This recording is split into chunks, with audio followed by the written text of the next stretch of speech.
एक बहुत बड़ा पेड़ था। उस पर बहुत सारे हंस रहते थे। उनमें से एक हंस बहुत बुद्धिमान था। वह अपने आसपास की चीजों को ध्यान से देखता और समझता था।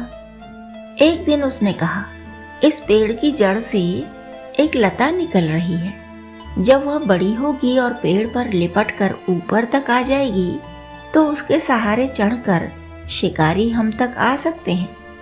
सारे हंस हंसने लगे और बुद्धिमान हंस का मजाक बनाने लगे। बुद्धिमान हंस चुप हो गया। फिर बेल बढ़ती गई और मोटी होती गई। जब वह काफी मजबूत हो गई तो एक दिन उसके सहारे चढ़कर एक शिकारी ऊपर चला गया। पेड़ के ऊपर चढ़कर शिकारी ने अपना जाल फैला दिया। सारे ही हंस उस समय खाने पीने के लिए पेड़ से दूर गए हुए थे। हंसों को जाल बिछाने का पता नहीं चला। जब वे लौटकर अपने पेड़ पर आए तो जाल में फंस गए।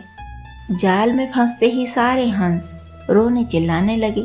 तब उन्हें याद आया कि बुद्धिमान हंस ने यही तो एक दिन कहा था कि बेल के सहारे शिकारी ऊपर आ सकता है।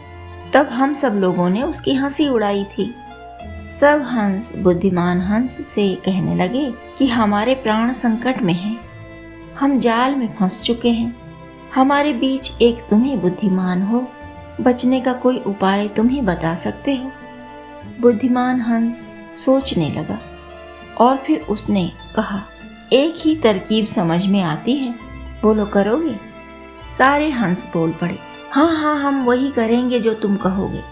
तब बुद्धिमान हंस ने कहा कि शिकारी के आते ही तुम सब ऐसे लेट जाना जैसे मरे हुए हो। शिकारी मरा हुआ समझकर हम सब को फेंक कर अपना जाल लेकर वापस चला जाएगा। जब शिकारी चला जाएगा तो हम सब उड़कर अपने पेड़ पर आ जाएंगे। सब हंस मान गए।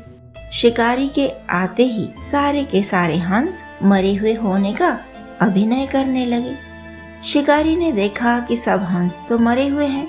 मरे हुए हंस न वह पाल सकता है न पालने के लिए बेच सकता है। इसलिए उसने एक एक हंस को जाल से निकाल निकाल कर बाहर फेंका। फेंके हुए हंस भी सांस रोककर चुपचाप पड़े रहे, मानो वे मरे हुए हों। जब शिकारी अपना जाल लेकर दूर चला गया तब सारे हंसों ने आंखें खोली और वे उड़कर अपने पेड़ पर आ बैठे। उस दिन सारे हंसों ने बुद्धिमान हंस को धन्यवाद दिया। एक दिन उन सब ने उसकी हंसी उड़ाई थी। इस बात के लिए उन्होंने क्षमा मांगी। बुद्धिमान हंस ने उन्हें क्षमा कर दिया। सारे ही हंस कहने लगे कि अब वे हमेशा बुद्धिमान हंस की बात को ध्यान से सुनेंगे और समझेंगे। इसी में उन सब की भलाई है।